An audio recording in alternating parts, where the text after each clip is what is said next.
Did you miss me? Fly me to the moon and let me play among the stars. No, that was the song in the first one, wasn't it? But oh yes, that game we've been waiting for since before launch is finally here. And Bayonetta is back, complete with new, less physics-demanding haircut for the Wii U. Bayonetta. Bayonetta 2 sees you once again as a titular character, no pun intended, Bayonetta, who was doing a bit of Christmas shopping with not Joe Pesci, when they are suddenly attacked by demons and her sister Jean's soul is dragged into hell. So being the ever so thoughtful sibling that she is, Bayonetta decides to travel to hell to go save her. Even though the entrance to Hades seems to be the exact same Venetian looking city that's in every bloody Sega game. The game can be played in two ways. The traditional button pressing way, or using a Wii U's gamepad's touchscreen, using tapping and swiping gestures to move and attack.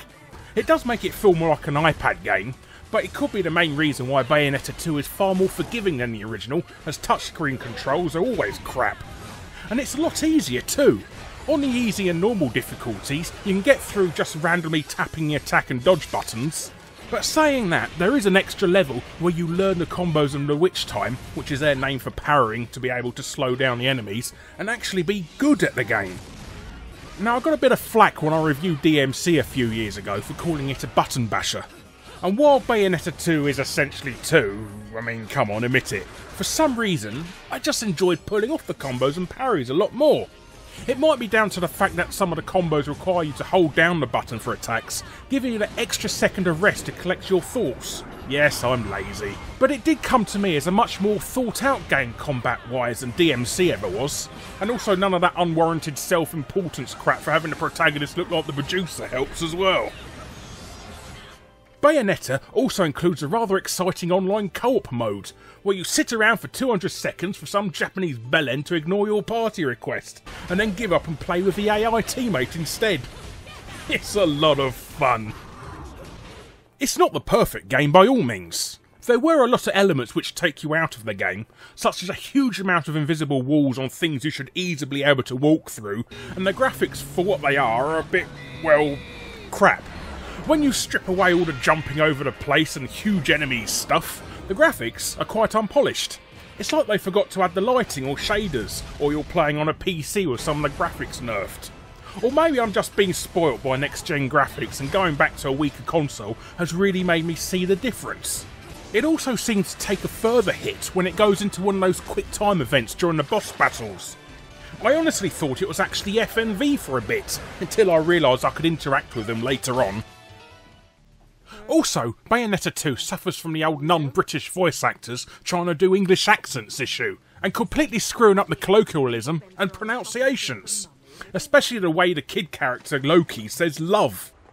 Come on, love. Not a clue, love. Maybe you've got something you'd like to tell me, love. I got nothing else to say, love. Nothing comes to mind, love. Shite. That gets right on my tits. It's quite jarring to my North London eardrums. I know it sounds a bit pedantic for people outside the UK, but I mean there's 65 million of us fuckers on the planet. Sega could have found at least one of us to do an authentic voice. As it is, Bayonetta 2 is quite an enjoyable game, and is far more approachable than a majority of those God of War games, or what they finally call the genre when they get round to naming it. But if you're after something for your Wii U that doesn't star an Italian or a mute, and you're after something a little more adult, excuse the pun again, Bayonetta 2 is a game you really should be on a witch hunt for. Don't forget to click on that subscribe button below and be first to see future gaming videos and reviews such as this. And why not check out some of my other recent reviews below? But thanks for watching, peoples! If you need to learn how to talk to a lady, ask your mum.